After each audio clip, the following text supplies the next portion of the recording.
Hi, this is Jared Polak, founder of Entre Results, author of Entre Balance, author of Entre Business, creator of the Success Planner program, which you can find on the website entreresults.com.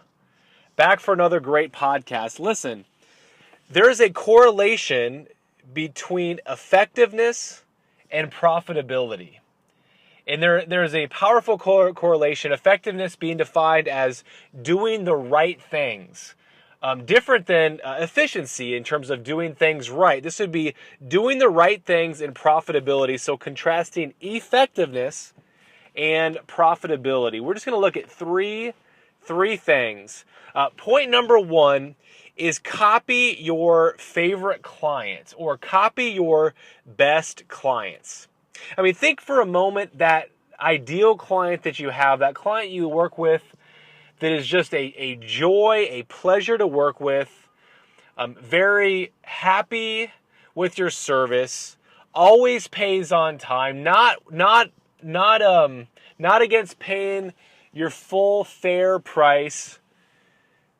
What would it be like just to copy that favorite client, and as opposed to working with, say you have one perfect client, ideal client, you have 9 others, what would it be like if you just focused on working with that ideal client?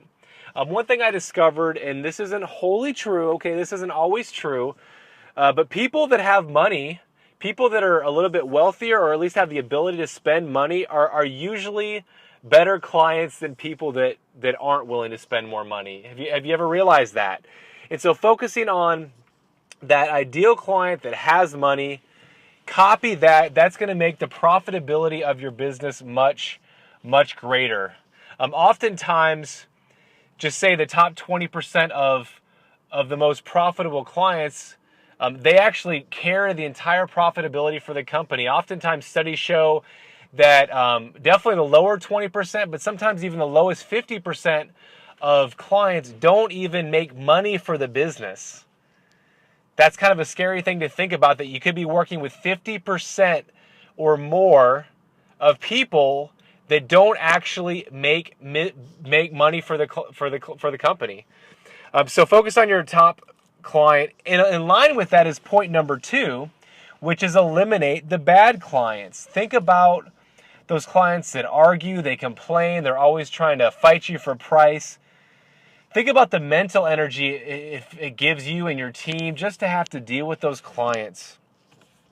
I think about a restaurant. If you think about those people that go into a restaurant and they're working with the server, and the server's doing everything she can do, but the client keeps complaining, keeps asking to bring food back that they don't like, they usually end up being the people that tip the least.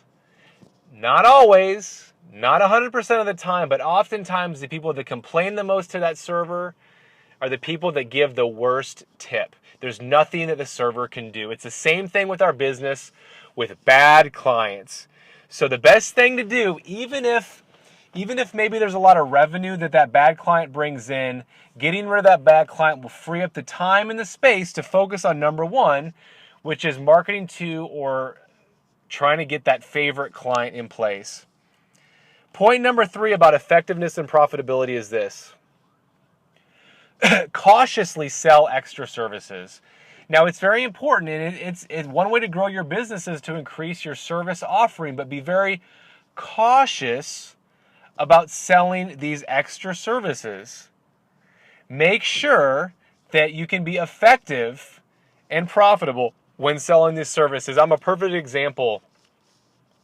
As the creator of a business coaching company before, when I was the only person on the team, and I was coaching, many years ago, I'd deal with a client and sometimes they would need extra services, and there's a lot of skill sets that I have. I can do a lot of things in terms of creating operations manuals and creating different processes for the company, going very deep. There's a lot of different things that I can do. And so oftentimes I would do that just because I wanted to help the customer. And so as I got busy working on some of those services, I realized that even if I got paid more money, I usually would end up losing money on that deal because of all the extra time it took me to do something that wasn't in my powerhouse.